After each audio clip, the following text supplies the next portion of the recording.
Assalamualaikum warahmatullahi wabarakatuh. Perkenalkan, saya Sofi Rofia Rizky dari kelas 8G. Kali ini saya akan membahas tentang salah satu negara berkembang, yaitu Republik Afrika Selatan. Nah, sebelumnya, apa itu negara berkembang? Negara berkembang adalah negara yang sedang dalam proses pembangunan ekonomi dan sosial, namun belum mencapai tingkat kemakmuran yang sama dengan negara maju.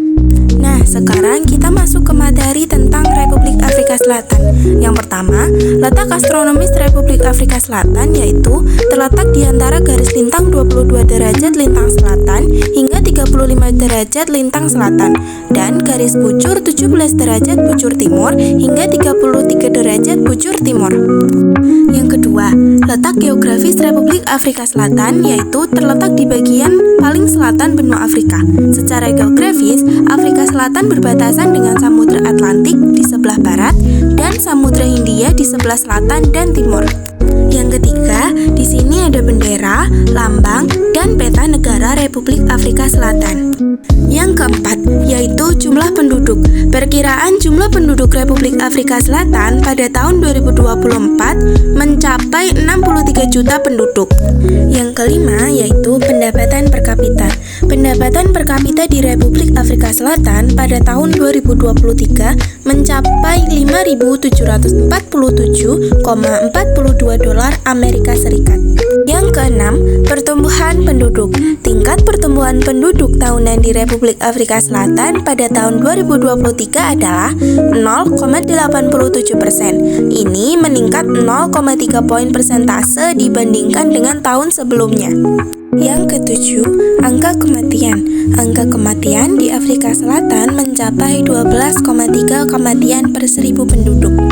Yang kedelapan, usia harapan hidup. Harapan hidup di Afrika Selatan saat ini sekitar 64 tahun. Harapan hidup untuk wanita yaitu 68 tahun, sedangkan untuk pria hanya 61 tahun. 9. Produk ekspor. Republik Afrika Selatan mengeksplor berbagai produk dengan beberapa produk utama yaitu produk pertambangan seperti emas, berlian, dan platinum, logam dasar, kendaraan, kapal, dan lain-lain. Yang ke-10, produk impor. Produk impor utama di Republik Afrika Selatan mencakup mesin, produk mineral, bahan kimia, kendaraan, serta bahan bakar mineral dan minyak. 11. Di sini ada potensi alam dua budaya. Afrika Selatan memiliki potensi alam dan budaya yang kaya. Potensi alam meliputi keanekaragaman hayati, sumber daya mineral seperti emas, berlian, dan lain-lain, serta potensi energi terbarukan. Budaya Afrika Selatan sangat beragam, mencakup lisan, musik, dan berbagai kelompok etnis seperti Zulu dan Khoisan. 12. Aktivitas mayoritas penduduk bidang ekonomi. Mayoritas penduduk Republik Afrika Selatan di sektor ekonomi utama adalah pertanian. Sektor pertanian di Afrika Selatan sangat penting, menghasilkan sebagian besar ekspor dan berkontribusi besar pada perekonomian domestik, termasuk sebagai penyedia lapangan kerja, meskipun sumber daya lahan dan air secara umum kurang memadai. 13. Mayoritas tingkat pendidikan. Mayoritas pendidikan dasar di Afrika Selatan berlangsung di tingkat dasar dan menengah dari kelas 1, usia 6-7 tahun, hingga kelas 12, usia 18-21 tahun.